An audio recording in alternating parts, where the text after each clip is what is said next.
Good morning, fellow Toastmasters and honored guests. Today I have the privilege of introducing Sabrina's speech. It is her second speech, actually. Third? Okay, my mistake. It's her third. I must have missed the second, and I got to look at that one again. But it is her third speech today. She's Competent Communicator book, Organize Your Speech. Her speech is called Wake Me Up When September Ends by Sabrina Inclan. Sabrina Inclan, Wake Me Up When September Ends.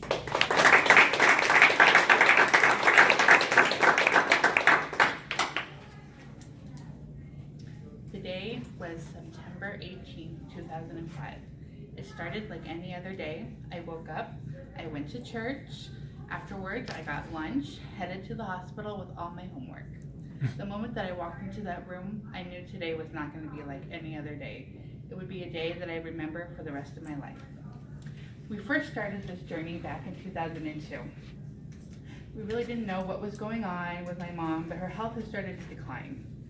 We got the diagnosis of hepatitis C. It was late in the year, and my dad had already passed about a year ago, and we didn't know much more except tests to follow, things will happen next year because it was around the holiday time. So 2003 came, and we found out that she had hepatitis C for about 20 or 30 years. It had been dormant within her system. They believe she contracted it when she was a teenager, when she experimented with intravenous drugs. But they weren't sure, nobody knew. We never got answers of how she got it. We also found out that the quality of her liver had already gone to cirrhosis, which basically means it wasn't functioning anymore, and the only treatment we had was a liver transplant. That was our only option, so on to the transplant list we went. We didn't know how long it was going to take or when she would get it, but we knew that we couldn't do anything until she got that liver transplant. So when I graduated from high school that year, I put my life on hold so that I could run her home business. I could look after the house, I could go, do all the grocery shopping, take care of the bills, back and forth to doctor's appointments. Towards the end of the year, her health was continuing to decline, and we began to go in and out of the hospital. And so I was really her primary caregiver through that whole time.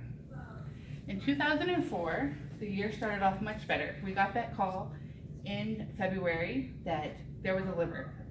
When you get that call, you have about 2 hours to get to the hospital because it's a living organ. So they have, you get to the hospital, you have your 8 hours to wait to prep for surgery before you get the liver transplant. Once you have the transplant, immediately her health was starting to improve. She stayed in the hospital for a couple weeks, and then we moved to a rehab center where she spent 4 to 5 months learning how to walk again, building her strength, and just learning how to function again because she had a major organ replaced. I remember that first day that she came home from the rehab center, and she thought that she could get down on the ground in the bottom of the bookshelf and get stuff off. Mind you, she couldn't sit on a couch because it was too low. She had to sit in an elevated chair. That evening, we had the fire department at the house 3 different times to help her off the ground because she didn't want to wake me up, so instead she woke the entire house up by calling the fire department. Oh my gosh. Another thing that we didn't know when you get an organ transplant is there is a significant time between when you get the transplant and rejection meds you have to take. So she had to be on anti-rejection meds so that her body would accept the new organ before we could even start treatment for the hepatitis C. So it was towards the end of the year, and we started treatment, but the hepatitis C had already attacked the new liver. But my mom, being the survivor and the fighter that she was, she went ahead with the treatment so that, her goal was to stay, active and survive for us. 2005 came, and her health continued to decline. I knew then that the meds weren't working, that this could possibly be the last year we had with her. We started having more in and out of the hospitals. She was having to go longer and longer when she wasn't home. So I made it a vow that I would spend every day with her. Sometimes it was only an hour in the hospital. Sometimes I was able to be there all day, but that's the one regret I don't have is that I was there with her.